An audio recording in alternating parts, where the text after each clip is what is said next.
Pour ses débuts dans le groupe B, Paris reçoit un grand d'Europe, le Bayern de Munich, sans Papin, blessé, mais avec Lothar Matthäus, son capitaine. Les Allemands ne sont pas au sommet de leur forme dans cette première partie de saison, connaissant notamment de grosses difficultés en championnat, mais en Coupe d'Europe, c'est une vérité première, l'expérience est prépondérante et dans ce domaine, le Bayern a de nombreuses longueurs d'avance. On retrouve pour commenter ce match Thierry Roland et Jean-Michel Larquet.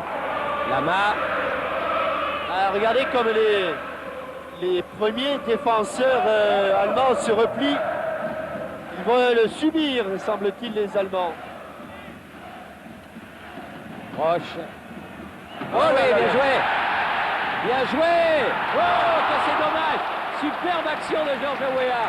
Avec cette balle piquée rétro. C'est-à-dire qu'il fait un contrôle orienté à 180 degrés en soulevant son ballon. Et au moment où elle rebondit pour la seconde fois au sol, de demi-volée, extraordinaire geste de Georges Weah. Et le public sent que c'est sur peut-être un coup de pied arrêté que le but peut venir. C'est bien frappé. Oui. C'est Et c'est le but. Et c'est le but marqué par, je crois, par Georges Weah en fin de parcours. Tête de Ricardo, un ballon qui rebondit. Et Georges Weah. Oui, c'est Georges Weah qui est là, exactement. Du plat du pied.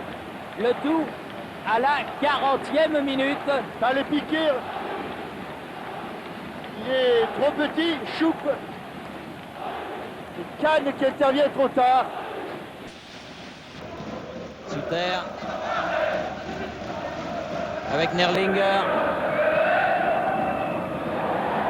Attention. Aman. Jorginho. Ouais. Et bon arrêt de Lama sur son côté gauche. Sur une bonne frappe de Jorginho. Un petit peu en bout de course. Pas de problème pour Bernard Lama. 18 minutes de jeu en deuxième période, toujours 1-0 pour le Paris Saint-Germain. Corner entrant, c'est sur ce genre de ballon. Allez, Valdo. Paris Saint-Germain inscrit son premier but et son second. Oh, superbe arrêt de Kahn. Superbe arrêt de Kahn sur ce tir en pivot. Là, il a sauvé le coup, Oliver Kahn. Nouveau corner. Allez, Valdo. Bien frappé aussi. Troisième. Valdo. Seul Ricardo est devant. Allez, comme est bien, Daniel. Oui. Superbe but de Daniel Bravo. Comme est bien. Extraordinaire but de Bravo. Superbe volée du pied gauche. Au premier poteau. Ballon qui va revenir dans l'axe. Regardez comme il pousse sur sa jambe droite. Il s'allonge. On le voit la chute ici. Balle tendue sur laquelle Oliver Kahn ne peut rien faire. Ballon légèrement dévié par le talon d'Anzigue. Matthäus. C'est fini. Fini. Et belle victoire du Paris Saint-Germain. Victoire du Paris Saint-Germain.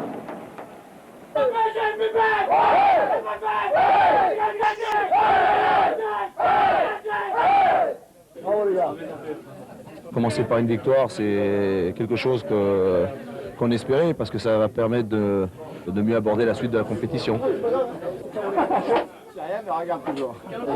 L'incrédulité se lit sur les visages des hommes de Luis Fernandez. En battant 2-0 le favori du groupe B, ils viennent de signer un exploit qu'ils ne mesurent peut-être pas encore.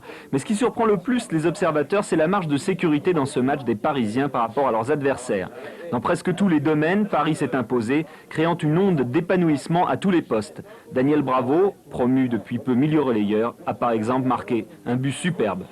La venue de Louis, c'est le connaissant en plus. Je savais qu'il faisait tourner son effectif et que j'aurais l'occasion de beaucoup plus jouer. Et c'est ce que je fais en ce moment. Bon, il m'a trouvé un nouveau poste qui me convient tout à fait. J'ai retrouvé la confiance et donc j'ai retrouvé mon niveau de jeu. C'est notre troisième année en Coupe d'Europe. On a fait C3, C2, 2 fois demi-finaliste. Cette fois-ci, on a passé le tour préliminaire de Champions League pour être dans un groupe qui est, je crois, très costaud et dont le Bayern est le favori, reste le favori, même si on a gagné ce soir. Mais on a prouvé qu'on avait notre chance pour aller en quart de finale, mais la route est encore